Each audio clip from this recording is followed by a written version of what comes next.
Dzień dobry, drodzy Państwo. Nazywam się Kaja Klimek i mam wielką, ogromną, wieloookienkową przyjemność poprowadzić spotkanie z reżyserami w ramach konkursu filmów krótkometrażowych na Krakowskim Festiwalu Filmowym.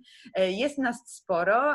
Będziemy rozmawiać o filmach twórców pochodzących z różnych krajów, reprezentujących różne pomysły na kino, więc to będzie bardzo ciekawe spotkanie. Normalnie spotkalibyśmy się w kinie i czekalibyśmy na Państwa pytania, ale postaram się unieść całą tę sytuację. Mam akredytację festiwalową i jestem gotowa do wspólnej zabawy.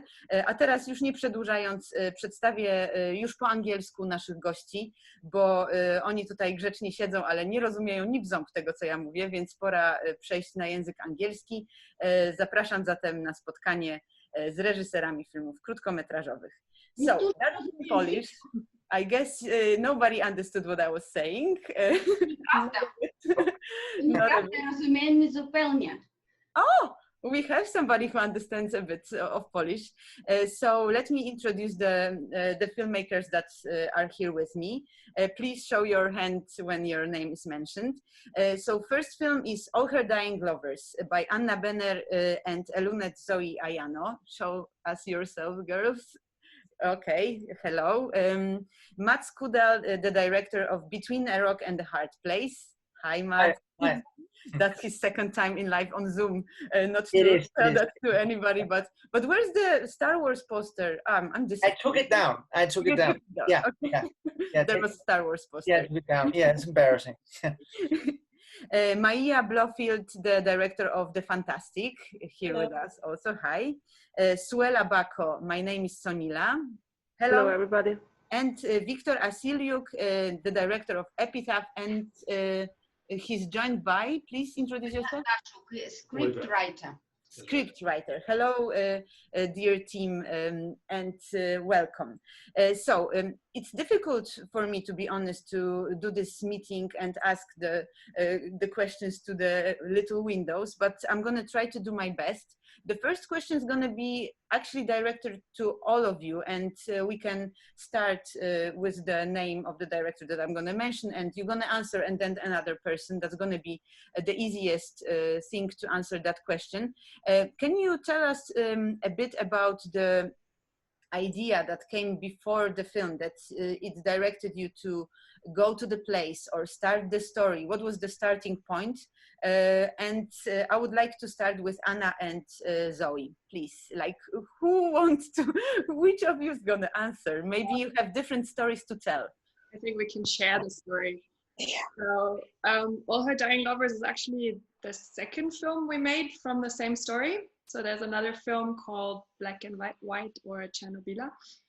And yeah, so the story, we obviously, once we found it, we couldn't really let it go. So we keep making films about it. And the initial story was found by Zoe, so maybe you can tell us how. Yeah, I have a long history with the Czech Republic. I'm here right now. And I always try and keep up with Czech news. But I have to say, so our film is kind of a story of a story. And where exactly I found that story has also become part of the myth, because honestly, I don't remember. But it was some kind of a story equivalent of an earworm. It was just something that stayed with me and bugged me and wouldn't go away. And I kept driving people crazy, telling them about it. And I knew I had to do something with it. And originally I had in mind a different project of stories about women who transformed themselves because of men. That was the original context I envisaged. But then the opportunity came to develop it just as an individual story. And so I went for it, basically. And I knew I already had a style in mind for what I wanted to do, but I knew that it was lacking something. And it was kind of lacking a certain amount of emotion and a certain amount of intimacy. And I thought instantly of Anna, because I love her work and wanted to work with her for ages. So, So yeah. Yes, Anna, please add how it worked from your side when Zoe came with this idea to you. Well, I mean, I think we've been kind of dreaming of working together for a long time. And this is the first film was the first of hopefully many projects. But yeah, so like developing an animation part, because the first film is part live action, part archive material, part animation, So developing kind of like what the story could be from an animation point of view that wasn't already told in the interview and documentary footage and in the archive footage was kind of a challenge. And in the end, I decided to very much focus on this story of like imagining how this woman would have felt in her private life, kind of. And this is partly why we then decided to make another film about it, which kind of like really just focused on that, which just wanted to tell the story. Is like, you know, imagining a character from history and trying to tell her story without the event somehow, just like really just trimming it down to the emotion and the everyday kind of feeling. Yeah, thank you. Let's switch to Mats, actually, because here we are talking about the character, the strong female complex character, and you have more of those in your film. There are 3 females. So can you tell us how the idea to make this film came about? What was the starting point in your case? Yeah, I can do that. My background, this short film is my debut. When I was younger, I originally trained as an actor, so that's what I do. It's just like my day job. But when I was younger, I worked as a kind of a nursing assistant in some homes with people who had Down syndrome and dementia and stuff like that. So and it's quite some years ago, and I was kind of like fascinated by older people having a daughter or son living in their home with Down syndrome. So my story is about dementia and that whole thing about trying to hold on to believe in that you can still manage to have a daughter living in her home. The lead character in my film is a female actress, and I think she's 80. She was 84 around that. So it's a story about in some case like living in denial, if you know what I mean. Like she obviously were getting more and more dementia. So and when that's said, I know it's such a cliche, but it's also a film about love and about letting go. So yeah, that's where the idea came from. I used to work there as assistant, and I really loved that work, and so that's where the idea came from. Thank you very much. So if we talk about remembering and trying to keep with the past, that sends me to Victor's film, because Epitaph is exactly about that. So I wanted to ask you how did you discover this place, the cemetery that the film is filmed, and how this story developed? Like how did you work with the first idea that came to you, and what actually was the first idea that came to you? No, I'm just translating what Victor tells me, has been told me. It was his idea to make a film about cemeteries for a long time. He is an experienced director and have been to Krakow Film Festival probably 10 times or even more. So it's our pleasure to be there again in a virtual space. And it was hard actually to film something on this not very merry and gay subject of cemeteries. And so the film is short. It's a natural format for such a subject. And it's not one place. These are cemeteries all around Belarus. So we have been traveling much, going from one place to another. And it was hard to get to sleep afterwards, because usually, for example, when you pick berries and go to bed in the evening, before falling asleep, you see berries in front of you, closing your eyes. And together we saw just graves and these photos on the graves, and it was it was really very peculiar experience for us.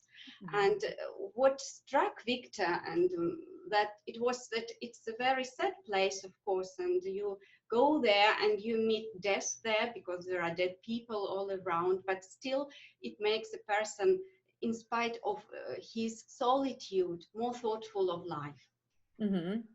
Thank you for translating also for us. Without you, we would be a bit lost in here, I guess.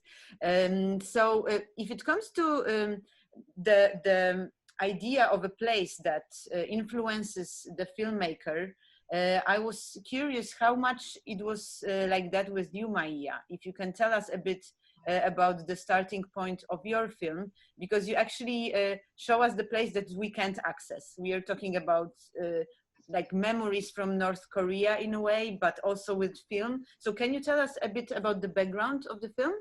Yeah, I worked with this film during 6 years of time. Of course, not all the time, but the process took 6 years.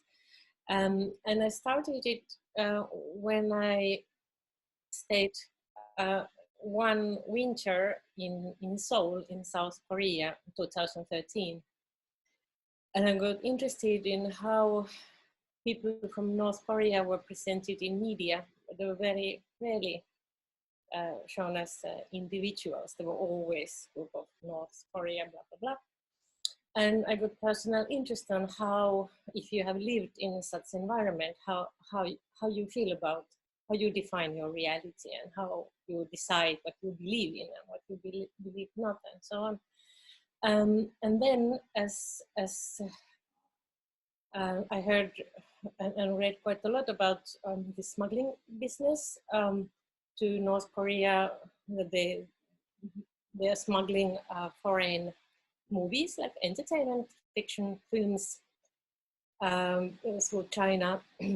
And it's really, really popular in North Korea to watch the films. It's not legal, but it's like really quite many people do it, and they have ways how to organize this. And then I realized, yes, I can combine these two things. And it was quite a long process. I found these people to take part in the film. I'm really, really grateful that they decided to be interviewed. And I interviewed quite many people who had been living in North Korea and watching foreign films there. And during the interviews, I kept it very strict that we didn't talk about North Korea. We talked about the films. Of course, the discussion slipped out of this topic once in a while, but I didn't want to make a North Korea movie. And somehow I was also afraid that as I'm also curious, of course, I wanted to avoid asking the same questions again and again. So we just talked about movies and how they imagined the outside world based on these fictional films, as they didn't really have access to news or other information. And then our discussion was based on this setup. And thank you. It's really interesting, especially if it comes to the how to give the vision to those stories. I'm going to ask about that a bit later, but now I have a question. I'm showing like to the left because I can see you on the left side of the screen. So now I wanted to ask Suela about your film. Where does Sonila come from? How did you develop this character, and where the idea for the film comes from? Like, did you hear stories like that? Is it the experience of the females in the country that you try to put in the character? Tell us a bit about that, please. My name is Sonila, is based in a true story, and the story itself happens to me. So it's kind of autobiographic story.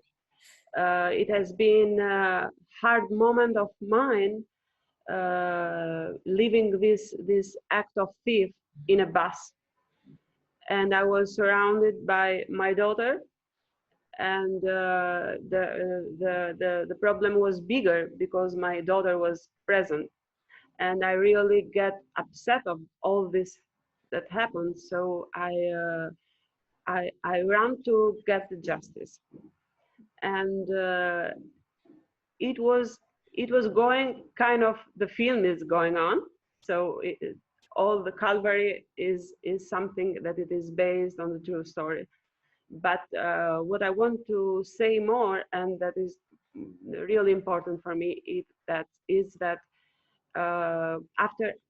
after everything was over, I was so embarrassed. I was so upset with all of that, and I decided to myself that yes, I lost my wallet, but I earned a story to make a movie.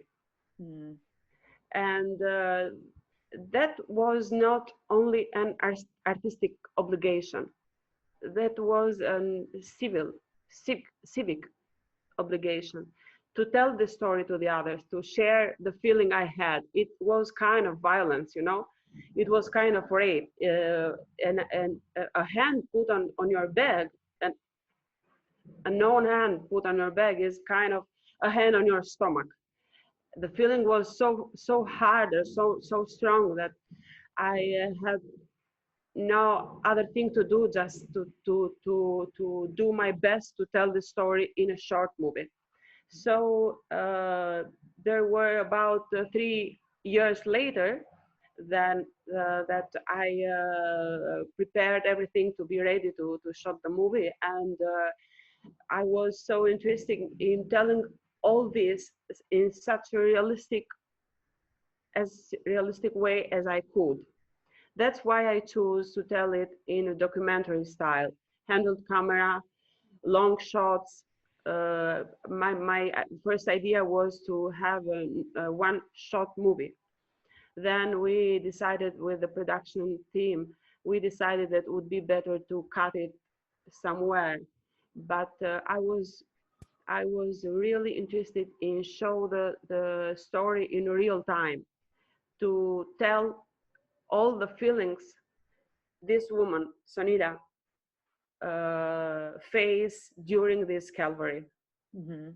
Yeah, and it really feels like that, because actually you answered my second question already, because I wanted to ask about the artistic choices that you make as filmmakers to tell the story in the way that you chose. And you are already answering this, because the film, hopefully the other members of our meeting gonna have a chance to see it. It's shot like in this really strong, right at the moment way. So thank you for answering already the second question without me asking it. So let's have another round. Zoe and Anna. Actually, I have the same question for you, because you are mixing history, interviews, and animation. So how that process worked for you to develop the language to tell the story about this also woman that was really strong. She's like kind of war heroine in a way. In that action, yeah, I know that it's a strong thing to say, but in a way she kind of is on her own terms. So I wanted to ask you about how to connect those things all together to make a film that it's all like documentary and animation at the same time, and also interviews. So please. I mean, with animation and documentary quite often start from interviews anyway. Mm-hmm. And like piecing together a story or telling a story by listening to people is something that I found really interesting to do. My background is definitely more in animation, mm-hmm. So I'm more used to, you know, the kind of classic dramatic stories or even mockumentaries. So this was nice to be working with, you know, like kind of telling a story in a different way, but we still wanted to create some sort of like a structure where the story is revealed rather than like a completely flat thing. So that hopefully in the way that the interviews are. edit it, you can kind of you find out more and more about what happened and what the story is. Mm-hmm. And this is generally a lot of what I do, is to take a story and to use that story as a frame for considering a context, a place, a time, and allow a bunch of different factors to kind of emerge. So, I mean, through the idea, through getting the people to tell the story, is then we also get kind of glimpses of their personal opinions, the way that they relate to it. I mean, we obviously have like much longer versions as well, but it's really interesting the way that they project their own lives and their own experiences onto this context that's completely removed from their everyday lives. So that was kind of the point. And then in terms of the visuals, I was a terrible director and had basically no indications whatsoever, and left it all to Anna. And I think in the beginning I probably envisaged something completely different, but yeah, then we ended up with this very personal, very kind of banal but intimate story sequences, and think with these images that you can kind of, we wanted images that were domestic but that you can also view, there's a certain room for interpretation in them at the same time, and they play with these notions of femininity and female roles. Mm-hmm. Thank you very much. Mats, tell me a bit about shooting your film, because we have the action takes place in this one place, the home, and you have 3 actresses. How that meeting with them for you as the first-time director influenced your story? Because it also can shape the form of the film. So I was curious how it opened you up to like new ideas, to change maybe the idea that you came there with, or like how did it work, especially with the actresses, because it's as they say, the film is shot 3 times, first on the script, then on the set, and then in the editing. So I was curious how it worked in your cooperation and collaboration with the actresses. Yeah, for me it was important from the beginning that the mother, I mean, that the characters were females. I don't know why, it was just important for me. And I think with because of my background in acting myself, I was very interested in the personal direction kind of perspective. So I think I especially worked a lot with the relation of the mother and the daughter with Down syndrome, and tried to find, I think my challenge were to like directing, how can I say, like directing all the characters, right? But I had to direct Shianne, who plays the daughter, Karen. I have to direct her in another kind of way, because she's around 55 in her real age, but her mental age were around, in some ways like 6-7, and in some ways like 10 to 11.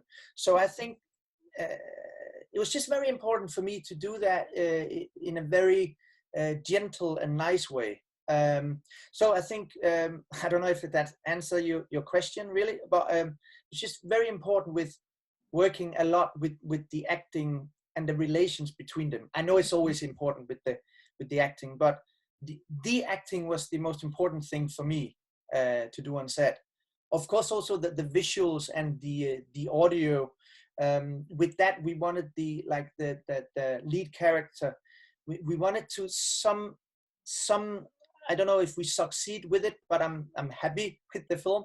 But we wanted to like go into her brain somehow. You know what I mean? Mm-hmm. And try to see if the audience could feel her dementia. Mm-hmm. And of course, so yeah, you know, with audio and with the cinematography and stuff like that. But my main priority was the relation between the mother and the daughter, and to like just really sense that it was real, even though it's fiction. But yeah, that we are actually in between those 2 crushing situations, because yeah, it feels like that, especially the fact that you are showing that she's lost in her own home, in a way that she doesn't really remember or recognize things around her. So it really feels like that. So congratulations on that.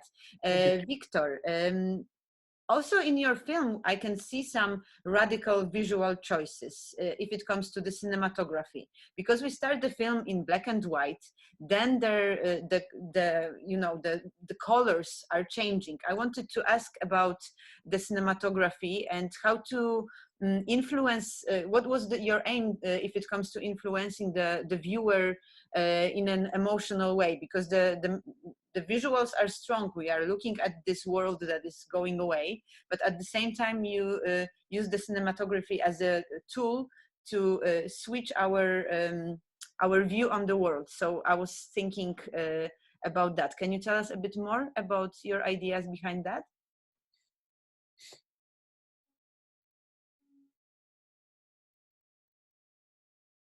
Yes, are we there?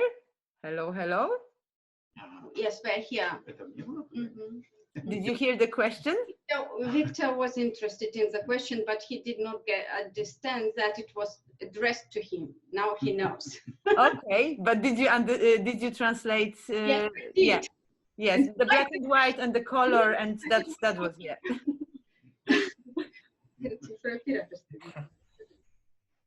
Я думаю, что это было слабое авторское мастерство, потому что снимал этот фильм сам я один, без оператора. He's not very sure that cinematography is the best part of the film, since he was filming it himself as a cameraman. So there was no cameraman. Я звичайно працюю з. And usually he works with a cameraman. Просто покольки мы ездили и ничего не отбывалось. And since we've been going from this place to another a lot, and nothing was happening, nothing at all. Ничего, и днями. And the days went by one, and still the same. Возить с собой оператора было. So it was inconvenient to take a cameraman with us. So it didn't make any sense. Я решил отравиться. So he decided to do it himself. Потому что черно-белое, потому что там все фотосдымки, это все больше. As far as the black and white is concerned, и most of the photo we were interested in, they are black and white. I mean the photos on the graves. И потом все это такое было цветастое. And all the colors on the cemeteries, were just impossible to look at, very bright, too bright, irritating, especially in summer, and all the leaves around, everything was too bright. Хотелось просто отключить это все. And the idea was just to switch it off, this brightness and color. Я взял, отключил, но не до конца. And he did that, but not to the very end, leaving a bit of color. Это просто решение. So it was simple, actually. But the effect is really strong, because sometimes you look at the black and white world that reminds you of the past, and that we are going away in a way, all of us. But at the same time, there are those splashes and little dots of life around. Not always, but sometimes. So it's really interesting from the viewer's point of view to see a film like that. So that's why I asked about this. Мне так само. He feels the same. That part I understood even, because it sounded like a bit like in Polish.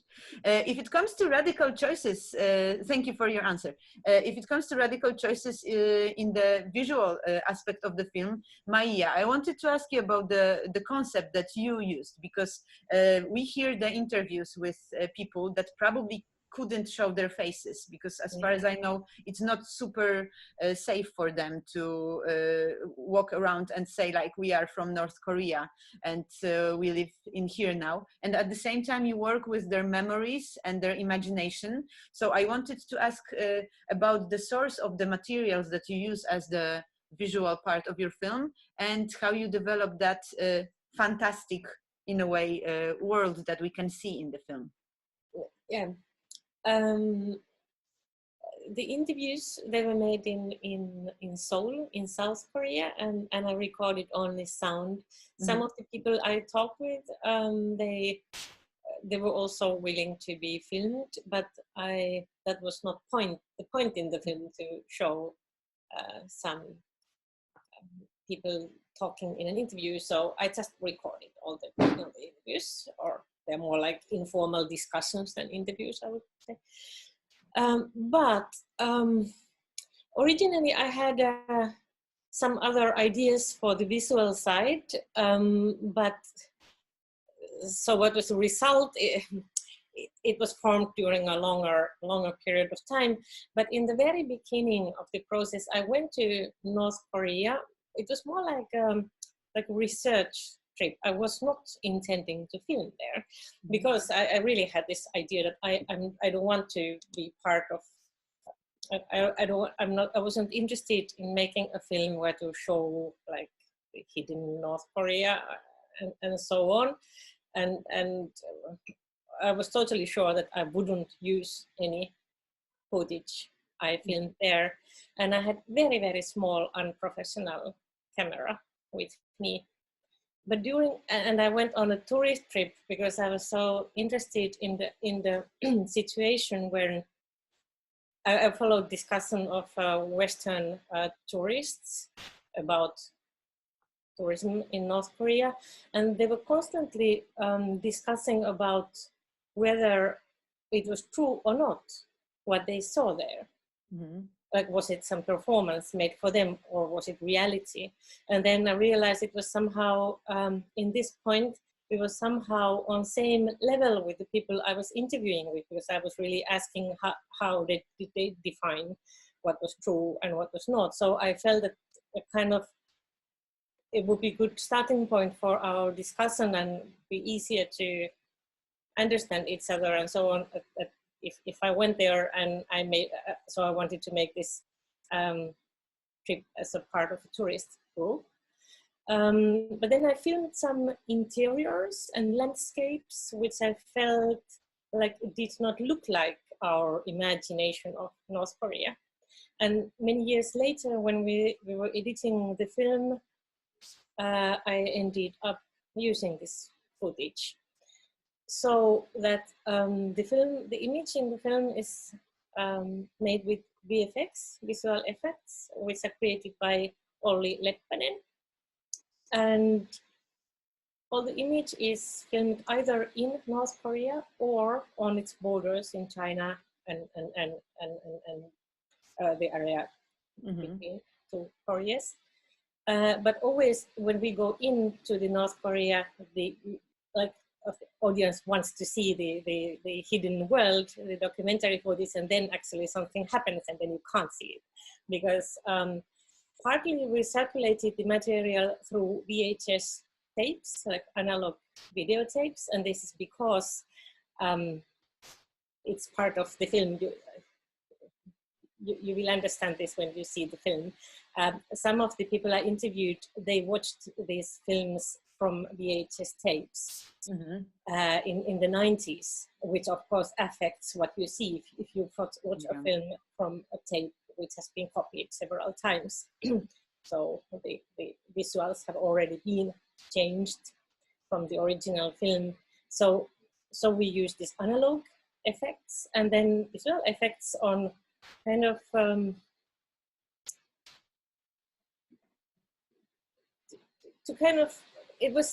I would say it was the only possible solution to do the visuals. That's how I felt when I watched your film, that you kind of need to give some space to imagination also of ours. Because we are imagining what they were imagining, and now you all are imagining what we are talking about, which is even another level that we can add to this story. Thank you, Maia. I wanted to ask you, Suela, because if Sonila is you, was that difficult to cast an actress that's gonna feel good, or I don't know if good or well is the word that we are looking for, real or authentic, maybe it's the better idea to describe it, for you to kind of give your story to her? That's the question that I wanted to ask you. So why did I choose myself to No, I mean like casting, looking for an actress that's gonna play you as a character. Was that a difficult thing to do? But the character is played by me. Oh my God! Yes. I'm so sorry, because you have different hair and the glasses. I would never say that. Yes. You. Oh, That's me. I'm sorry. Okay, now it's now it's unexpected Zoom situation. Okay, so please tell us about the experience of like reliving the situation. Maybe I'm okay. really sorry. That's For me, it is better if you doesn't know that it's me doing that character. You know, it is not easy to explain why did I choose myself to do it, but believe me, I think I've done the best thing, not only because I am an actress, but most of all because I couldn't express my feeling as much as I could feel shooting it by myself. It was not easy at all because I have to direct the movie in the frame and out the frame, but in the way the movie is shot, maybe the others after they watch the movie will give me the right that I did the sorry. So maybe when all the others watch the movie, will be in the same idea with me that was the best thing to do, because the way the movie is shooting, I as a director, if another actor would be in set, it would be not possible being in the set, you know, because the set is in the car, in the bus, in the street, is everywhere, and the production budget was too small, having big possibilities. Yes. So I am sure that was the best way to direct the film, being in the film. You know what I mean? Yeah, of course, I understand that. It has been a great experience, I have to say. And okay, maybe this is the last time I play in a movie of mine. Because or maybe that was the first time and there's going to be more of those. No, it was the second time, but I don't want to promise, but I think it would be better to be out of the frame and do my best to direct the movie. But it was not that the case, you know. Yeah, I understand.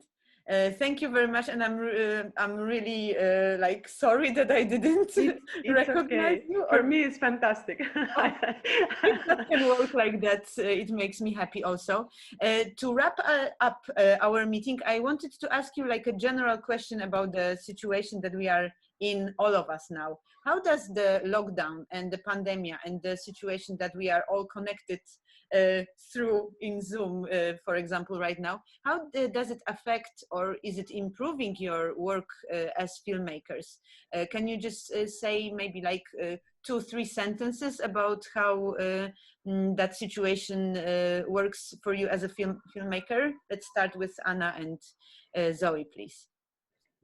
Well, I definitely wouldn't say that it's improving my work at all. Actually, I'm having incredibly hard time focusing and being productive and doing anything useful besides reading the news 24/7. So not so much, even though animation, you could do it. I could just from home, but it's still hard. Yeah, I'm gonna keep my fingers crossed for you and to feel better and be able to, you know, like take the best out of this situation if possible. Thank you. Zoe? Yeah, I mean, it's frustrating. I'm working on a feature documentary at the moment, and it's really frustrating not to be able to travel and go there and film. And I really wish I could say that I was using this time to be productive and edit, but I'm having similar problems. And somehow, even with the lockdown, yeah, I'm struggling to concentrate. But yeah, it's really hard. It should be, in theory, editing time. So fingers crossed, or like this, I don't know, just for the situation to improve for you both and to be able to work as you would probably wish to. Mats, tell us a bit about your lockdown. All right. To be really honest, I have a daughter and she's 18 months. So I'm spending a lot of time with her. So without sounding guilty, I've just been hanging out with her, and that's been great. And I think that, I don't know, I know the filmmaking in Denmark as well is, I mean, of course, everything is locked down, but I think it's given me some air to write. So right these days, I'm writing a one-take short film. So spending time with my little daughter and the writing stuff. So yeah, it's okay. Yeah. Thank you. Victor and Olia, how is lockdown for you? Is it affecting your work as filmmakers? У нас мы, может быть, коли не один в Европе, actually, we are almost the only country in Europe. We don't have any lockdown, nothing at all. Навіть меньше, чем в Швеции. Even less than in Sweden. И у нас, как нам говорит, самое меньшее. And as we are told every day that the mortality rate is the smallest смертность. Everywhere in the world. Так что мой фильм актуальный. So Victor thinks that because of that, his film about cemeteries is very actual at the moment. That part I understood when you said it, so sorry for the laughter just before the translation, but yeah, I hope that you are safe in there and that the situation is gonna improve, whatever that means on your side. Thank you. We hope so. Yeah. Maia, can you tell us a bit about how is your work in lockdown? Yeah, I think when working, the good side is that then you forget everything else for a while. So I think it has been a good thing to be able to work also. And we even had last week, we had a film shoot for a new short film. It was outdoors in a forest with a small crew and with a distance. And yeah, we could even do that. Mostly I've been just staying at home. I made a little workspace in a closet in this small wardrobe, and there I sit and edit. Editing from the closet. That really sounds nice. Thank you, Suela. How is it with you? And pandemia, is it affecting your work as a filmmaker? Let's say that the first weeks were hard, because in my country everything was locked down. Everything was locked down, and I've spent 2 months home. And in the beginning was so hard, what is happening on, and I'm working now in my first feature. I'm working on my script, and I have a presentation in a Cyprus Film Day, and so I had much to do during this time, and it was great because I had 2 awards in this international presentation, so that made my lockdown easier to pass. Yeah. Yes, now I am in the right moment to develop more my script. I think all this happens will help me to